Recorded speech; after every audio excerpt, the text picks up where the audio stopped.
Good evening, everybody. How y'all doing today? And welcome to the latest edition of the Drew Media Live podcast, powered by Spreaker. Nice to have you with us for this Friday, the 15th day of December, the year 2017. And of course, this is Andrew L. Perry.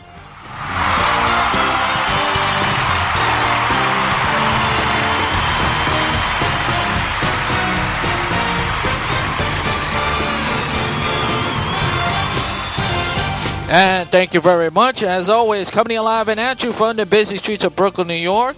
And it is a very cold and snowy outside, and it looked like a winterland, obviously.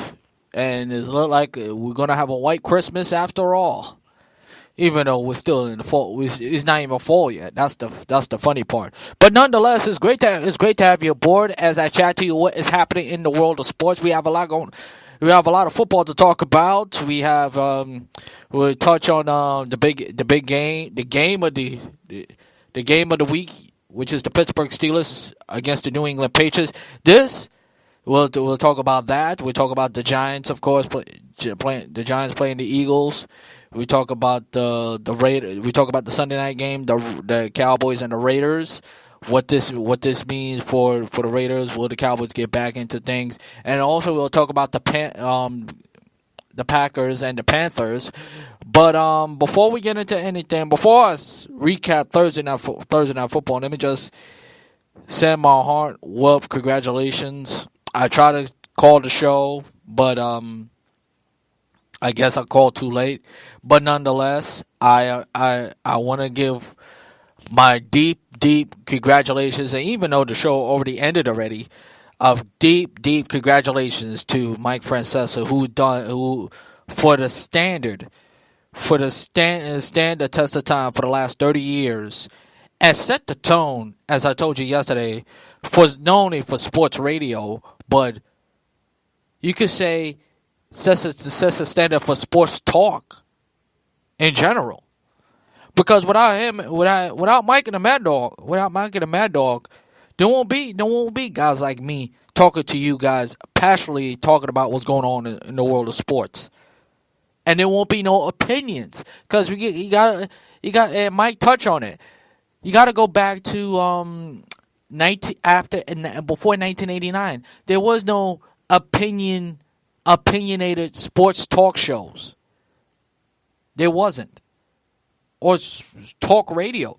There was country song. There was a country stations. There were news radios. Top 25 hits, so on and so on. And to bring sports talk radio, which was supposed to fail. And it's a true example, and he's is a perfect example.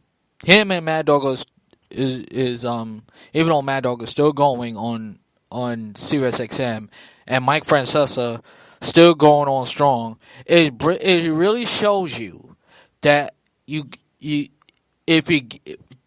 as time goes by, and as long as you keep doing it, the accolades will speak for itself, and it will give you a big platform. And even though Mike Francesa will not be on the Fan anymore, and he will be somewhere else still doing radio or television, I should say, he will always have a special place in his heart. And honestly, Mike don't really have to work. Mike don't really have to work. He's to a point now. He don't have to work that much. And why should he? Because when some guys who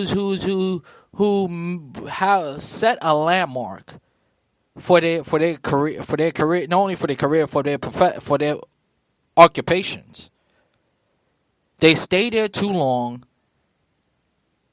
And time has gone by, and Father Time kicks in. And I still can't recall any show that Mike Francesa say, you think to yourself, oh, Father Time has passed Mike Francesa, Not one time I get that. He still sound the same way he did in 1989 when he first started with Mike and Chris, or Mike and the Mad Dog. He still sound fresh, and he mentioned he could still go on today. When you do something that you love,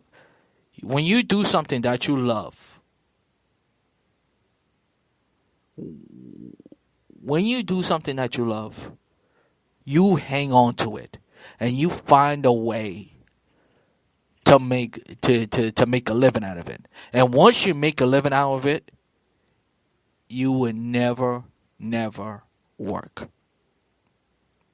And that's the most thing and it's not the first time I hear Mike Francesa said that. He said that before. When you do something that you love and you're passionate for, and you make that a living, it don't feel like work. It's a lot of. You will have so much fun to the point that you have so much fun to the point that you could stay there forever.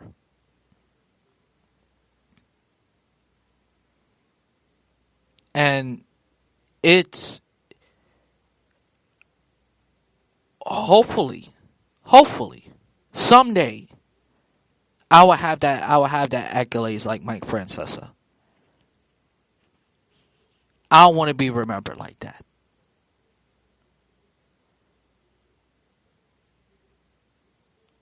What is your legacy? What people going to remember you by? And listen, I think in my eyes, and most importantly, I got to add this too.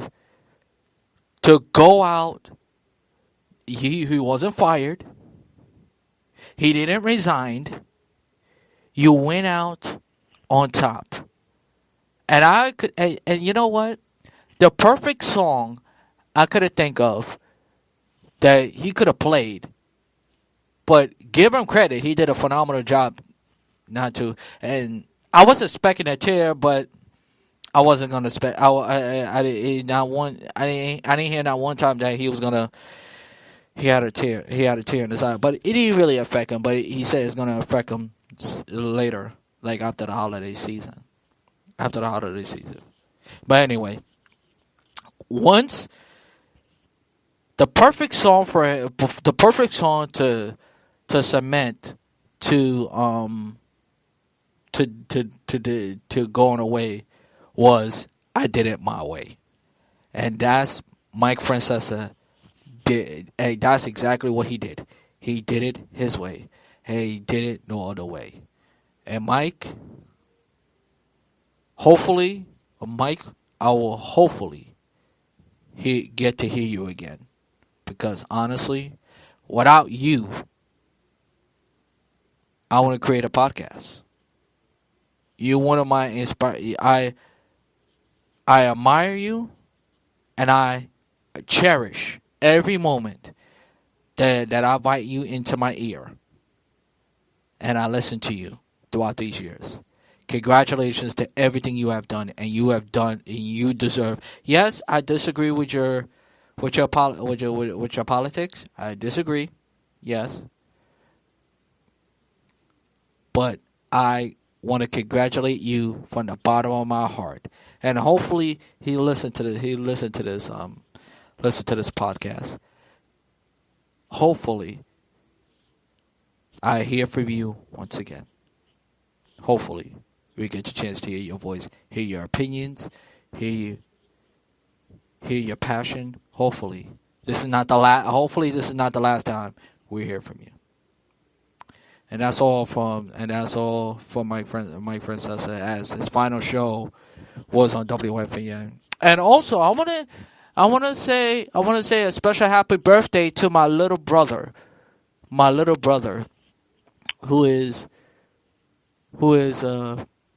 I watch growing up right before my eyes. I remember him in 1996 when he was 1 year old, and he turned 22 today, and he barely smiles, and the couple of times he smiled today, and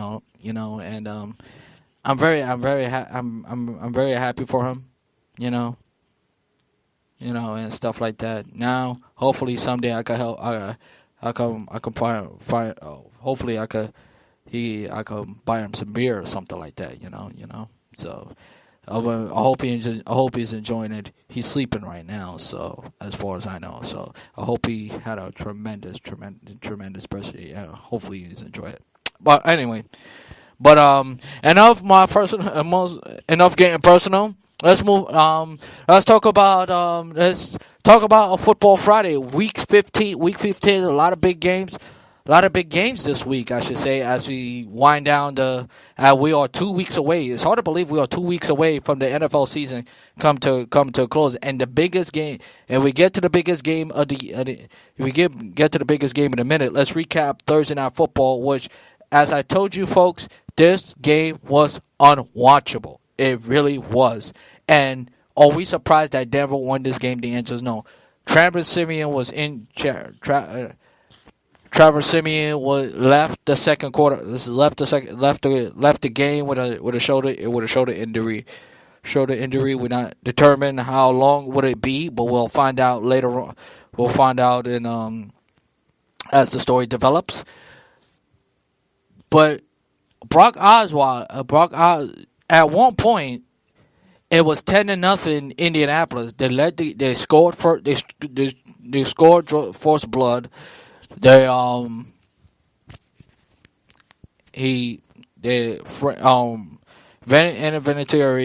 kick a field goal, and from the first half, from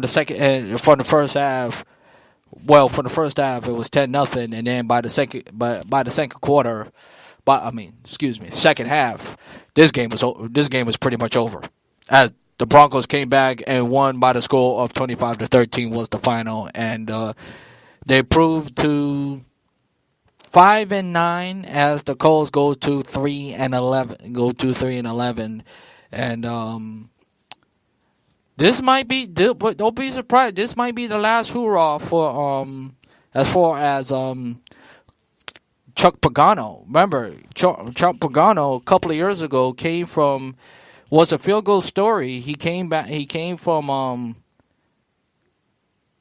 cancer. Came from cancer, and it was a field goal story that he came back and coached the Colts to a division title, and now they right at the bottom. And this might be the last. This might be the final time we ever see Chuck Pagano as the head coach of the Colts. We don't know that for sure, but it looks like that as the Colts continue to on